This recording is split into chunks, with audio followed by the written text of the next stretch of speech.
حاصلوں کو خدا را مٹا دو۔ نحمدہ ونسلم علی رسولہ الکریم، اما بعد فاعوذ باللہ من الشیطان الرجیم، بسم اللہ الرحمن الرحیم۔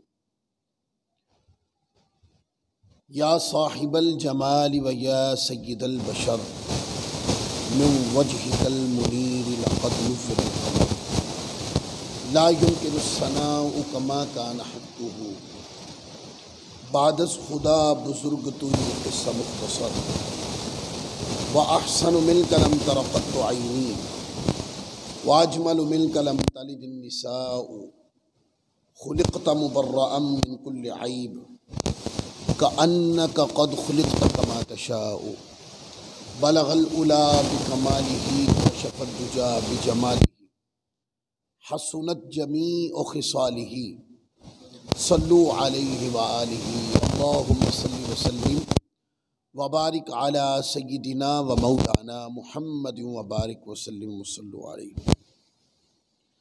آج یوم عید الفطر 1443 بمطابق سن 2022 کا دن ہے، اور ہم اس دن کا آغاز اللہ رب العزت کی عبادت سے نماز فجر کے ساتھ کر چکے ہیں، اور نماز عید کے لیے حاضر ہیں۔ اللہ رب العزت کی رحمت سے یہ دعا کرتے ہیں کہ اللہ رب العزت آج کے دن کی تمام برکات ہمیں عطا فرمائے، اور ان تمام برکات کے ساتھ اللہ خاص ہم پر یہ فضل فرمائے کہ اللہ تعالی ہمیں اپنی رضا عطا فرمائے۔ عید کا جو دن ہے، عید کے دن کو کئی عنوانات دیے جا سکتے ہیں، خاص کر عید کا دن اس چیز کو اجاگر کرتا ہے کہ آپ دیکھتے ہیں کہ جب بندہ محنت کرتا ہے تو محنت کرنے کے بعد جب اس محنت کا معاوضہ ملتا ہے تو وہ دن اسی کے لیے خوشی کا دن ہوتا ہے، وہ دن خوشی کا دن ہوتا ہے۔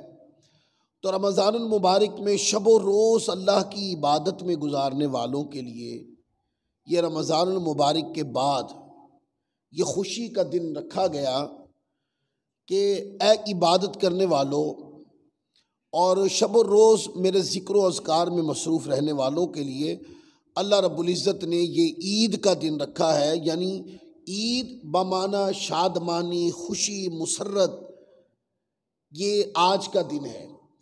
اور خاص کر عید کن کے لیے ہوتی ہے؟ من حیث المجموع تو عید سب کے لیے ہے، لیکن سوال یہ ہے کہ عید خاص کس کے لیے ہے؟ خاص عید اس کے لیے جس کی رمضان المبارک میں شب و روز اللہ کی عبادت میں گزرے، جس کے شب و روز اللہ کی عبادت میں گزرے ہیں، یہ عید کا تحفہ خاص اس کے لیے ہے۔ پھر آپ عید کا جو دن ہے یہ اپنے ساتھ بہت سارے پیغامات جو پہلے سے شریعت مطہرہ نے دیے ہیں ان کو یاد کرنا، پھر ان کے اوپر عمل کرنے کا دن بھی ہے۔ بہت سارے پیغامات اخلاق کے ساتھ بھی جن کا تعلق ہے، خیر خواہی کے ساتھ جن کا تعلق ہے، شفقت و درگزر کے ساتھ جن کا تعلق ہے۔ آج عید کا دن وہ یاد کرنے کا دن ہے کہ عید کے دن وہ جو اللہ تبارک و تعالیٰ عز و جل کے دین نے پیغام دیا ہے، سبق پڑھایا ہے، مسلمانوں ایسا نہیں کرنا کہ عید کی خوشی کے اندر وہ جو کچھ اخلاق کے پیمانے اور معاشرت میں خیر خواہی کے پیمانے ہیں ان کو بھلانا نہیں ہے۔ تو آج کا دن، عید کا دن، خوشی کا دن، مسرت کا دن ہے، وہاں آج کا دن خیر خواہی کا دن بھی ہے، آج کا دن حسن سلوک کا دن بھی ہے، آج کا دن دوسروں کے کام آنے کا دن بھی ہے، آج کا دن گرے ہوئے کو اٹھا لینے کا دن بھی ہے، آج کا دن دوسروں کے ساتھ آگے بڑھ کر تعلق کو مضبوط کرنے کا دن بھی ہے۔ یہ مسلمان کو یہ سارے سبق قرآن اور حدیث کی صورت میں پڑھا دیے ہیں۔ سوال یہ ہے کہ آج کا دن خیر خواہی کا دن ہے، تو خیر خواہی شروع کہاں سے ہونی چاہیے؟ ختم کہاں پہ ہونی چاہیے؟ ختم تو ہونی نہیں چاہیے نا، شروع کہاں سے ہونی چاہیے؟ خیر خواہی والدین سے شروع ہونی چاہیے،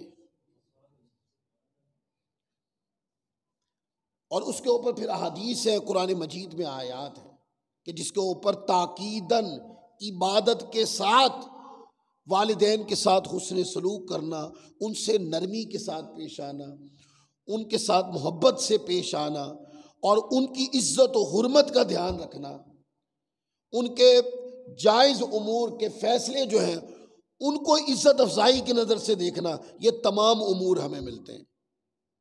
کچھ لوگ ایسے بھی ہوتے ہیں کہ جن کی خیر خواہی مشہور ہوتی ہے لیکن وہ بار مشہور ہوتی ہے، والدین ان کی خیر خواہی سے مستفیض نہیں ہوتے، بہن بھائی خیر خواہی سے مستفیض نہیں ہوتے، تو جو بار کی خیر خواہی ہے اور گھر کے اندر کی خیر خواہی موجود نہیں، باہر ہے، تو یہ خیر خواہی کی حقیقت کو نہ سمجھنے کی بات ہے۔ جب خیر خواہی کو کرنا ہے تو اس کو شروع ہی والدین اور بہن بھائیوں سے کرنا ہے، اولاد سے، بہن بھائیوں سے، والدین سے، اپنے گھر سے شروع کرنا ہے، اور پھر اس کو اوج ثریا تک پہنچانا ہے۔ کوئی مسلمان جہاں تک استعداد ہے اس خیر خواہی کو نتیجے تک پہنچانا ہے۔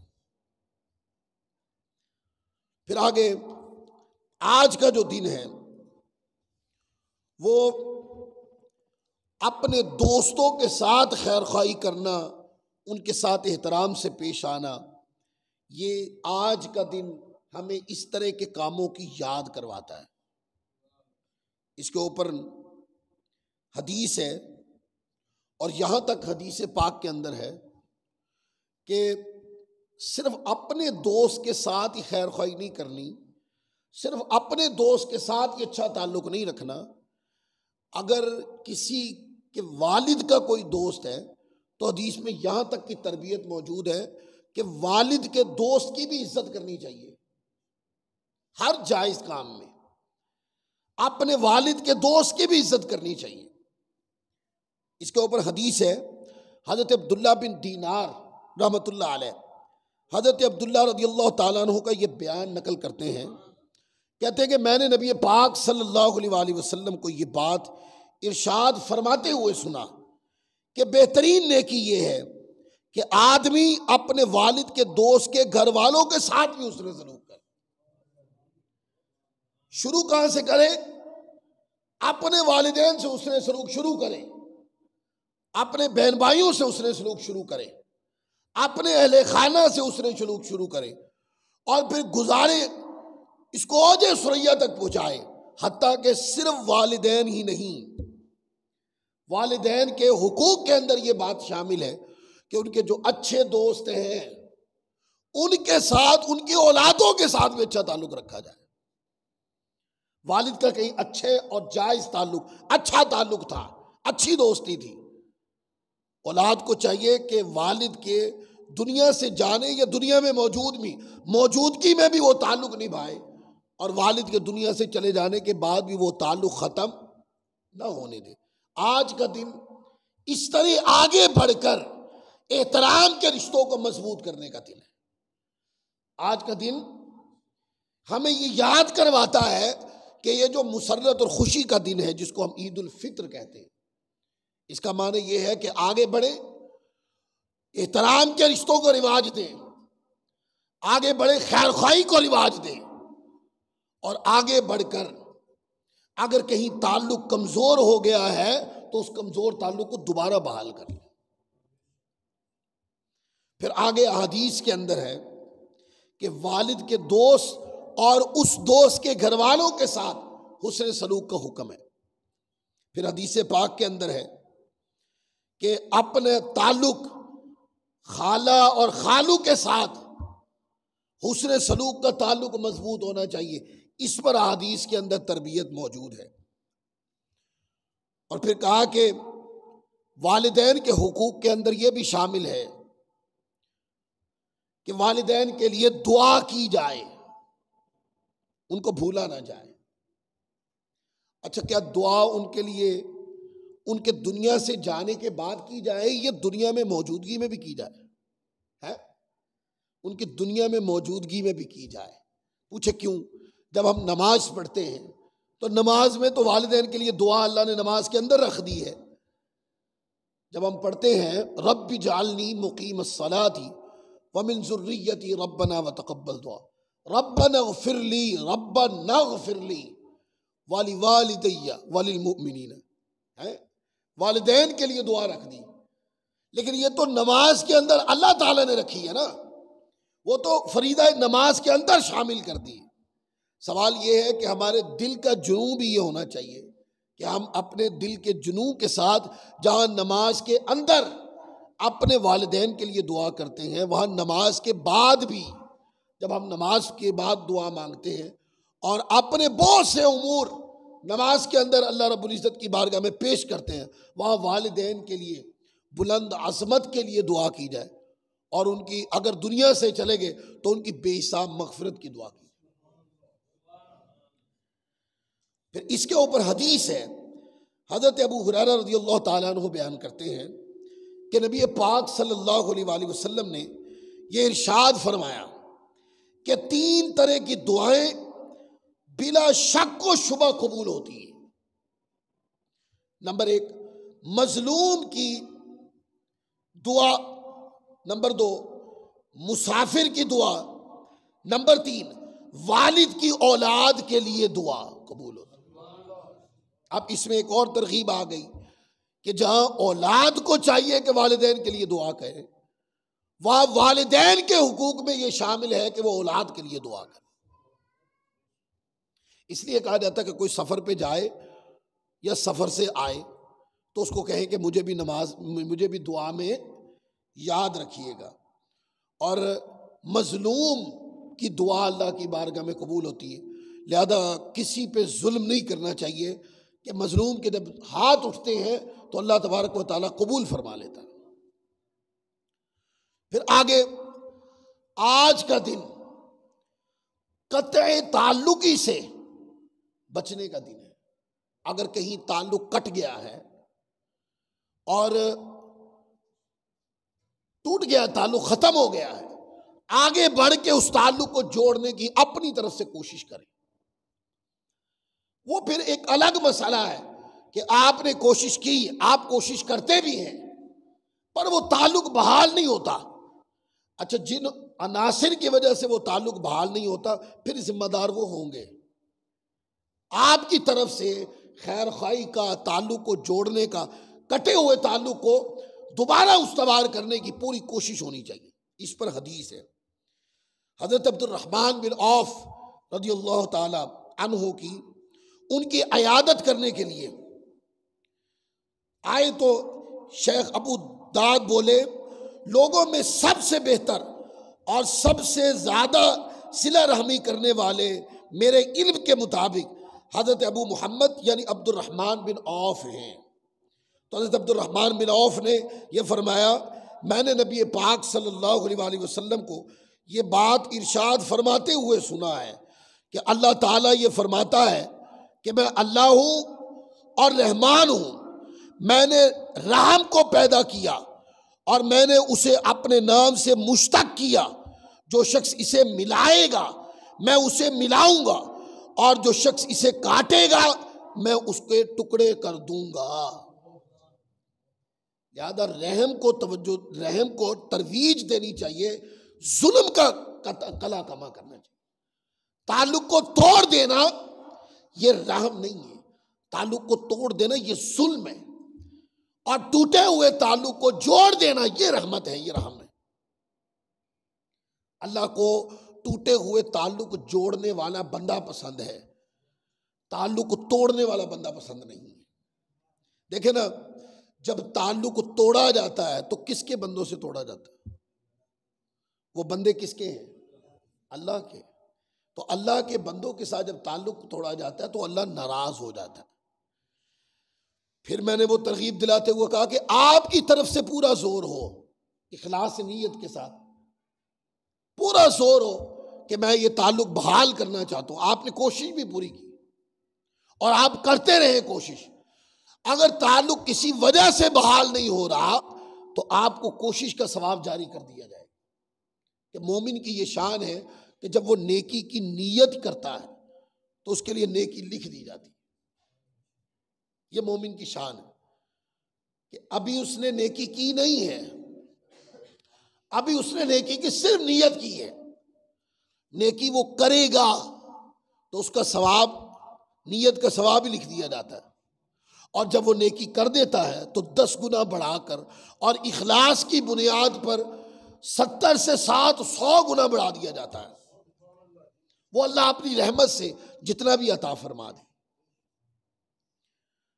تو صلہ رحمی کو آج کا دن یہ بتاتا ہے کہ صلہ رحمی اس کی ترویج ہونی چاہیے، اور قطع تعلق کو دفن کیا جائے معاشرے کے اندر۔ جتنا قطع رحمی کو، قطع تعلقی کو، قطع رحمی کو جتنا ہم ختم کرتے چلے جائیں گے، اخلاق کا پیمانہ معاشرے میں اوپر آتا چلا جائے۔ آپ دیکھتے ہیں کہ جب قطع تعلق ہوتا ہے، کیا اس سے صرف ایک گناہ ہی پیدا ہوتا ہے کہ قطع تعلق ہی ہو گئی؟ نہیں، ایک گناہ کرنے سے درجنوں گناہ جنم لیتے ہیں۔ جھگڑا ہوا، یہ ایک علیحدہ، کیونکہ قطع تعلق بغیر جھگڑے کے نہیں ہوتی۔ ایک جھگڑا ہوتا ہے، جھگڑے میں ایسے الفاظ بھی استعمال ہو جاتے ہیں جن کو بعض مرتبہ گالی کہا جاتا ہے، اور ایسی امور ڈسکس ہو جاتے ہیں جس کو غیبت کہا جاتا ہے، اور ایسی باتیں ڈسکس ہو جاتی ہیں، الزام کہا جاتا ہے جس کو، بہتان کہا جاتا ہے جس کو۔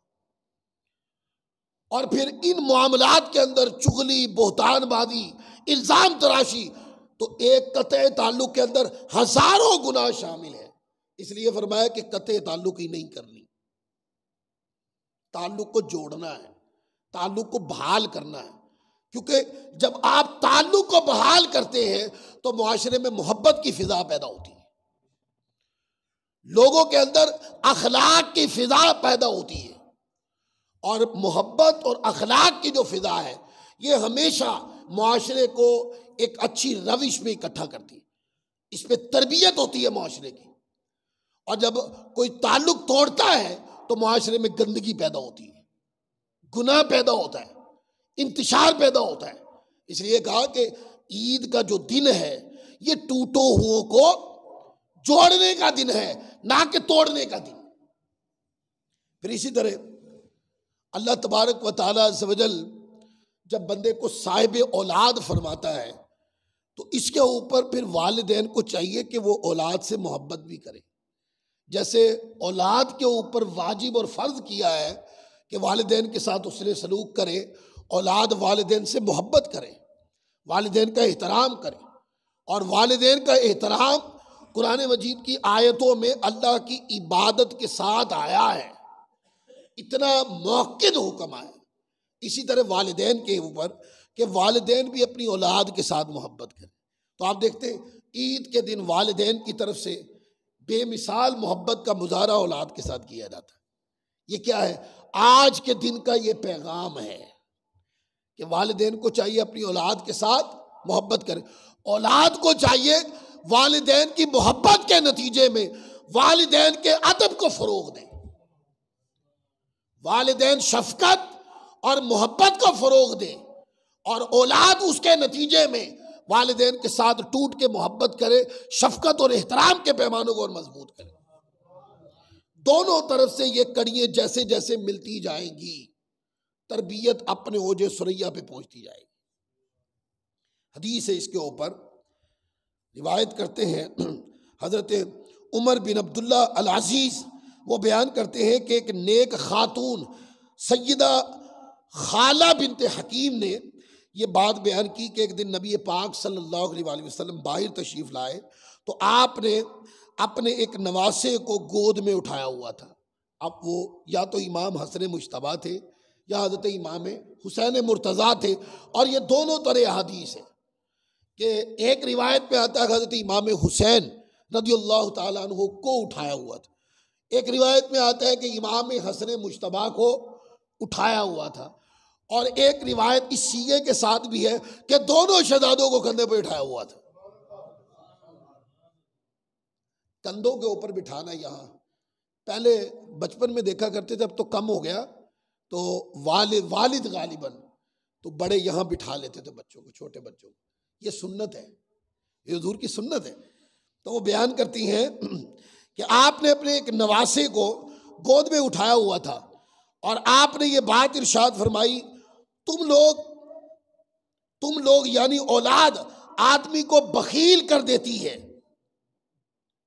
پھر کہا کہ اسے بزدل بنا دیتی ہے، اسے بے پرواہی کر دیتی ہے، حالانکہ تم لوگ یعنی اولاد اللہ تعالیٰ کا عطیہ ہے۔ اب اولاد سے محبت کرو گے تو یہ اللہ کا عطیہ ہے کہ اولاد سے محبت کرو، اور جو نہیں کرتے وہ اس اولاد سے محبت نہ کرنے کی وجہ سے کنجوس اور بخیل قرار پاتے ہیں، ان کو شفقت اور محبت نہ دینے کی وجہ سے بزدل قرار پاتے ہیں۔ لہذا والدین کو چاہیے کہ اولاد اللہ کا دیا عطیہ ہے، تو جو اللہ کا عطیہ ہے اس کے ساتھ پیار کریں، اس کے ساتھ محبت کریں، اس کے ساتھ شفقت کریں، اور محبت، شفقت، نرمی اور درگزر ان پیمانوں سے اولاد کی بہترین تربیت کا بھی سوچیں، یعنی اچھی نصیحت بھی ساتھ رکھیں۔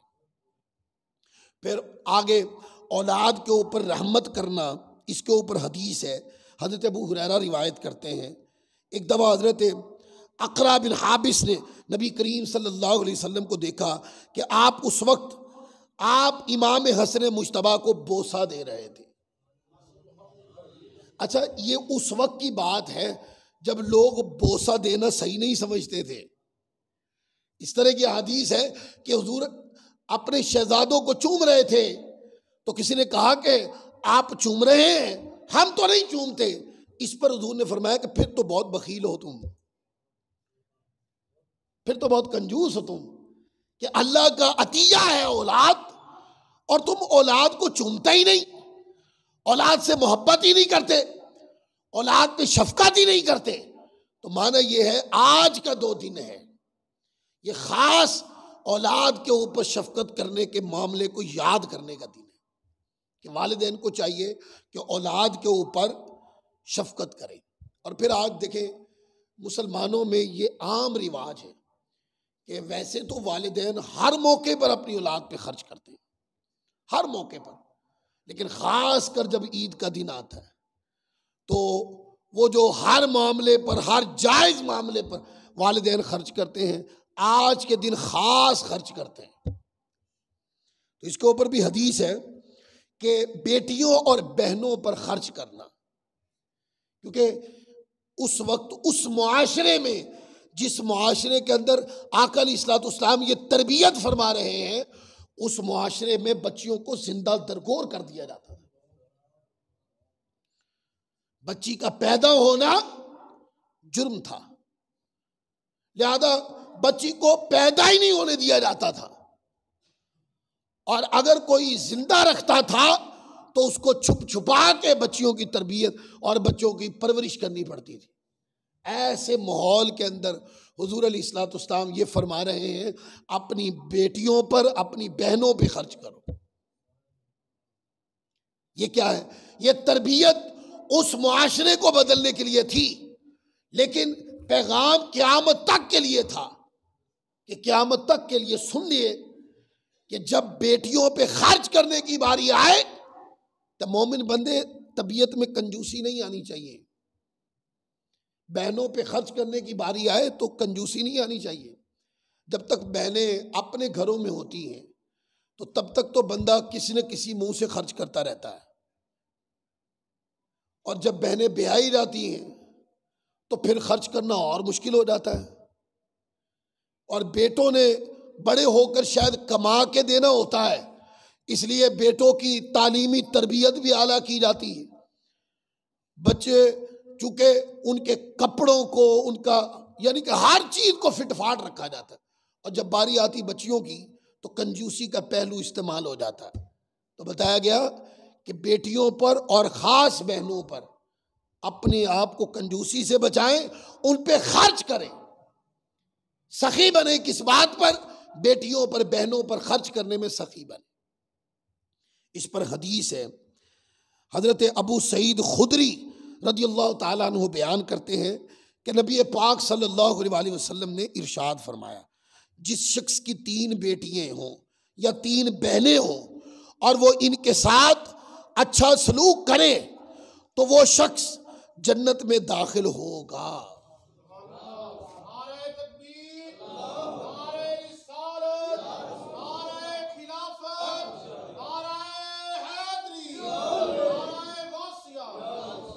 تو بہنوں پر خرچ کرنا، بیٹیوں پہ خرچ کرنا، یہ جملہ بار بار دہراؤ، جائز امور میں، ناجائز امور کے اندر خرچ کرنا، ان کو دینا، یہ تو غلط، لیکن ہر جائز کام کے اندر ان کی تربیت اور استعداد کے مطابق ان پر خرچ کرنا، یہ کیا ہے؟ بندے کو جنتی بناتا ہے۔ میرے معاشرے کا یہ ناسور ہے، یہ بہت بڑی نصیحت ہے، اس کو قبول کیجیے گا۔ لوگوں کے لیے نصیحت ہے، اس معاشرے کے لیے نصیحت ہے۔ جب والد کی جائیداد تقسیم ہوتی ہے تو جو بیٹے ہوتے ہیں ان کے لیے تو پوری جائیداد کا سمندر ہوتا ہے جی، اور جو والدین ہوتے ہیں ان کی طرف سے بھی زور یہی ہوتا ہے کہ یہ بیٹوں کی ہے بس۔ والدین کو اس سوچ کی تنگی سے باہر آ جانا چاہیے، یہ کبیرہ گناہ ہے، قیامت والے دن اس کا جواب نہیں بن پائے گا۔ جس اولاد کو والد کے نطفے سے پیدا کیا گیا وہ والد کی جائیداد میں حصے دار ہیں، چاہے وہ بیٹی ہو یا بیٹا ہو، اس کے الگ الگ حصے ہیں، طریقہ ہے اس کا۔ لیکن یہ کہنا کہ والد کی جائیداد میں صرف بیٹوں کا حصہ ہے، بیٹیوں کا حصہ نہیں، یہ بہت بڑا گناہ ہے، اس دور کا ناسور ہے۔ میں اس طرح کی باتیں بھی سنتا ہوں، ایسی باتیں بھی میں نے سنی کہ جی وہ بچیاں دا حصہ سی دے دیتا ہے جی، اور جدو ویاہ سی نا انہوں دا حصہ انہوں نے دے دیا تھا۔ یہ دلیل کافی ہے کیا؟ سوال یہ کہ والدین نے اگر بیٹی کی شادی کی اور اس کا حصہ ختم ہو گیا تو شادی آپ کی بھی تو والد صاحب نے کی ہے، اسی پیمانے پہ رکھ کر آپ بھی جائیداد سے دستبردار ہو جائیں، پر نہیں۔ جب جائیداد بٹنے کا نام آتا ہے تو اس وقت صرف جو مظلوم جن پہ ظلم ہوتا ہے وہ میرے معاشرے کی بیٹی ہیں، تو کہا نہیں، بیٹیوں پہ خرچ کرو۔ کیا جو ان کا حصہ بنتا ہے نا وہ تو ان کو دو ہی دو، انہوں نے قربانی دے کر دوسرے گھر میں بھی جانا ہے، اپنے گھر میں بہن بھائیوں کے لیے اور والدین کے لیے وہ بیٹیاں، وہ بہنیں ساری زندگی قربانیاں دیتی ہیں، پھر انہوں نے بیاہ کر اگلے گھر بھی جانا ہے، وہاں کی اذیتیں، پریشانیاں اور مشکلات بھی ان کے سامنے ہیں۔ تو کہا جو ان کا بنتا ہے وہ بھی دو، اور ایکسٹرا ان کے ساتھ حسن سلوک کرو، ان پہ خرچ کرو۔ ان کی زندگی میں کوئی پریشانی آئے تو غیرت مند بھائی اس کو کہتے ہیں جو مشکل میں جا کر بہن کی مشکل کو آسان کرتا۔ ایسا نہیں کہ جی مشکل آئی تو میں کیا کروں، یا تھوڑا سا احسان کر دیا پھر ساری زندگی جتاتے رہے میں نے کیا نہیں تھا۔ یہ جو جملے ہیں نا کہ میں نے فلاں موقع پر نہیں کیا تھا، فلاں موقع پر نہیں دیا تھا، یہ جملے بتاتے ہیں کہ دینے والے نے دنیا کی کسی کام اور کسی معاملے کے لیے دیا، اللہ کی رضا کے لیے نہیں دیا۔ جس نے اللہ کی رضا کے لیے دیا وہ بتاتا تو نہیں کسی کو، وہ تو کہتا میں نے اللہ رب العزت کی رضا کے لیے دی۔ میں اپنی بیٹیوں پر، میں اپنی بہنوں پر، میں اپنے ماں باپ پر، میں اپنے رشتہ داروں پر اگر خرچ کرتا ہوں تو میں اس وجہ سے خرچ نہیں کرتا ہوں کہ لوگ مجھے کیا کہیں گے، لوگ مجھے عزت دیں، اس وجہ سے خرچ نہیں کرتا ہوں۔ میں تو خرچ کرتا ہوں کہ میرا مولا راضی ہو جائے۔ تو جب راضی مولا کو کرنا ہے تو دنیا کو کیا دکھانا ہے؟ کہتے ہیں نیکی کریں اور چھپا دیں، نیکی کریں اور چھپا دیں۔ اس قاعدے کو جتنا پختہ پکڑ لیں، خدا کی قسم اس قاعدے کو پختہ پکڑ کے لوگ ولی بن سکتے ہیں کہ نیکی کریں اور چھپا دیں، نیکی کریں صرف مولا کی رضا کے لیے نیکی کریں۔ پھر آپ دیکھیں ان نیکیوں کا رنگ آپ کی طبیعت پر، افکار پر، نظریات پر، کردار پر، اطوار پر، گفتار پر نظر آئے گا آپ کو کہ وہ نیکی کی اللہ رب العزت کے لیے۔ تو آج کا دن بہنوں پر، بیٹیوں پر، تمام جائز امور میں خرچ کرنے کا، سخی بننا تو بنو بھائی۔ گلی محلے میں سخی مشہور ہیں، فلاں سیٹھ صاحب، فلاں چودھری صاحب، فلاں خان صاحب، فلاں نمبردار صاحب جناب بہت خرچ کرتے ہیں جی، جو بھی جائے ان کو دیتے ہیں، اور بہن بھوکی مر رہی ہے کبھی اس کے گھر میں جا کے نہیں دیا۔ بیٹیاں بیائی ہیں اور وہ تنگ ہے اپنے گھر کے اندر، ان کو کبھی نہیں دیا، اور دنیا داروں میں، لوگوں میں مشہور ہے کہ بڑے سخی ہیں۔ یہ سخاوت جنت میں نہیں لے کے جائے گی، وہ سخاوت جو اللہ کی رضا کے لیے ہے۔ اور جب سخاوت شروع ہوتی ہے تو اپنوں سے شروع ہوتی ہے۔ خیر خواہی کہاں سے شروع ہوتی ہے؟ اپنے گھر سے شروع ہوتی ہے۔ اور جب خیر خواہی اپنے گھر والوں کا پیٹ بھر دے، ان کی ضروریات پوری کر دے، پھر خیر خواہی کو قدم باہر نکالنا ہے گھر سے، اس سے پہلے گھر کے اندر رہنا ہے۔ پھر آگے دیکھیں، آج کا جو دن ہے یہ جہاں ہمیں بیٹیوں پر، بہنوں پر خرچ کرنا، اسے سلوک کرنے کو یاد کرواتا ہے، آج کا دن یتیم پر شفقت کا ہاتھ رکھے ہوئے اس دن، اس معاملے کو بھی یاد کرنے کا دن ہے۔ ایسا نہ ہو عید کا دن ہو اور آپ کے گھر میں تو عید ہو اور پڑوس میں یتیم بچے عید سے محروم ہو، یہ کیسی عید ہے؟ ان کو آگے بڑھ کے تھامنا ہے، آگے بڑھ کر ان کو تھامنا ہے، ان کی ضروریات میں اپنا بن کے کردار ادا کرنا ہے۔ جو یتیم کے سر پہ ہاتھ رکھے، اس کی ثواب اور اس کی فضیلت کو کبھی سنا آپ نے؟ میں حدیث پڑھتا ہوں، حضرت عبداللہ بن عباس رضی اللہ تعالیٰ عنہ بیان کرتے ہیں کہ نبی پاک صلی اللہ علیہ وآلہ وسلم نے ارشاد فرمایا، جو شخص مسلمانوں میں سے کسی یتیم بچے کو اپنے کھانے اور پینے میں شریک کر لے تو اللہ تعالیٰ اسے جنت میں ضرور داخل فرمائے گا۔ جنت کے کھانے کھانے ہیں تو یتیم کو دسترخوان پہ بٹھا لیں، اپنا حق ادا کر دیں۔ اپنے بچوں کے لیے اچھے کپڑے لے لیے ہیں نا، اپنے بچوں کا حق ادا کر دیں۔ اب محلے میں اس یتیم کے اوپر نظر مارے، انہوں نے بھی کپڑے خرید لیے ہیں، نہیں خرید لیے تو ان کے ساتھ جو آپ کی استعداد ہے اس کے مطابق آپ اپنا کردار ادا کرتے ہیں، تاکہ وہ یتیم بچے اپنے آپ کو بے سہارا سمجھ کر ان کے ذہن میں یہ سوال نہ آئے کہ کاش کوئی ہمارا بھی ہوتا تو ہم بھی اس طرح عید مناتے۔ اگر سب مل کر اس طرح معاشرے کے اندر حسن اخلاق کو اس طرح ترویج دے دیں تو خدا کی قسم کوئی بندہ اپنے آپ کو جھکا ہوا چھوٹا سمجھے ہی نہ۔ زندگی اور موت کے فیصلے اللہ کی بارگاہ سے ہوتے، کس نے کب جانا ہے وہ رک نہیں سکتا، جو اس کا وقت مقرر ہے اس میں اس نے چلے جانا ہے، لیکن حسن اخلاق، خیر خواہی معاشرے کی کمزوری کو برابر میں لا سکتی ہے، معاشرے کی کمزوری ختم کر سکتی ہے۔ آپ دیکھتے ہیں اسلام کے اندر زکوٰۃ دینے کا حکم ہے، کیوں ہے؟ آپ اس فلسفے کو پڑھ کے تو دیکھیں، صرف اس وجہ سے ہے کہ مسلمانوں کے اندر زکوٰۃ کس کو دی جاتی ہے؟ وہ لوگ جو نصاب سے نیچے آ جاتے ہیں، حالت فقر میں، حالت محتاجی میں آ جاتے ہیں۔ اس کی بہت ساری وجوہات ہیں۔ اب جس وجہ سے بھی کوئی بندہ حالت فقر کو، حالت محتاجی کو پہنچا ہے تو حکم دیا گیا مسلمانوں کو، اے مسلمانوں اپنے مال میں سے زکوٰۃ ان کو ادا کرو، یعنی اپنے مال میں سے ان غریبوں کا حصہ نکال دو۔ جب اپنے مال میں سے غریبوں کا حصہ نکالیں گے تو ایک بندہ بھی زکوٰۃ ادا کرے ایک غریب کو، بتائیے وہ غریب اٹھ جائے گا کہ نہیں؟ یہ حکم زکوٰۃ ہے ہی اس وجہ سے۔